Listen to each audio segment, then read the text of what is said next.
আমার এই আদরের নাতি। এই দেখেন আমরা আমার নাতির কবরটা। আমি ঘরে যাইতে পারি না, আমি রাত 2টা পর্যন্ত, তখন 4-5 তারিখ থেকে এই দুর্ঘটনা ঘটে, সেদিন হতে গেলে আমি অস্থির হয়ে যাই। বলতো দাদা একটা কথা কম, রাগাবা নেই, গালে চুমা দিয়ে এবং গলায় হাত দিয়া এই মিমি বলতো দাদা সাবান লাগবে, গুঁড়া লাগবে।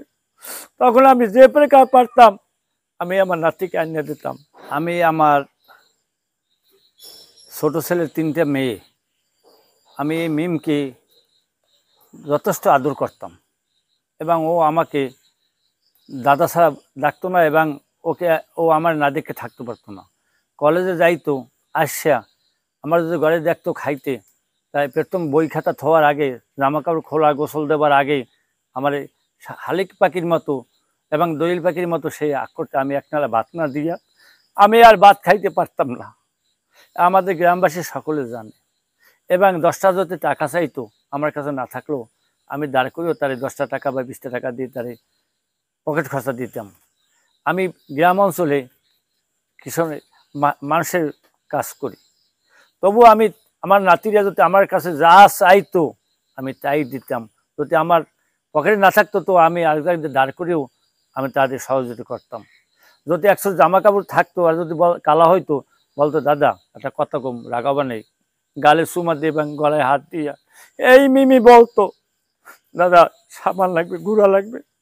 তখন আমি যে প্রকার পারতাম আমি আমার নাতিকে আনিয়ে দিতাম। কলেজে যদি কেউ কোনো কিছু লাগতো, দাদা আমার কলম লাগবে, আমি বাহি পেয়ে নগদ পারি, আমি 1 ডজন কলমে নিতাম, আমি 1টা-2টা কলম কিনতাম না। তারপর বই খাতা কোনো সময় আমি কোনো জায়গায় তারে ত্রুটি দিই নাই, তারে আমি মেট্রিক পাস করে মাদ্রাসা থেকে আমি আইয়ে ফজলুল্লাহ কলেজে ভর্তি করাইছি। আমার এই আদরের নাতি। এই দেখেন আমরা আমার নাতির কবরটা।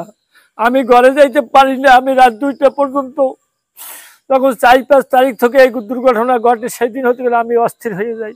আমার খাওয়া দাওয়া নাই এবং আমার কোনো মাথায় কাজ করে না। আমি যদি কেউ কাছে টাকা পাইতাম 2 বার চাইতে যাই, একবার দেয় কিন্তু 3য়বার তার কাছে আমি টাকা চাইতে যাই, আমার মাথা কোনো কাজ করে না।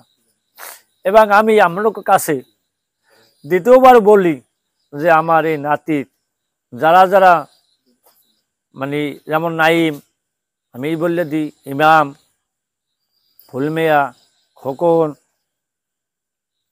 হারুন, নাজমা, আমি এদের আইনত বাবদ এবং আমরা সাংবাদিক আসছেন আমার কাছে এবং সরকারের তত্ত্বাবধায়ক সরকারের কাছে এবং জজ ম্যাজিস্ট্রেট, উকিল, পুলিশ, দারোগা, এসপি যারা আছে, আমি যেন লেজ্জ বিচারটা পাই, এটি আমরা আপনাদের কাছে আমার সকলে এবং গ্রামবাসী এলাকার ডিস্ট্রিক্ট এবং বাংলাদেশের যত মেয়ে ছেলে ভাই বোন আমার আছে সকলের কাছে আমি সূক্ষ্ম বিচারটা চাই। এটাই আমার দাবি এবং কল্যাণ।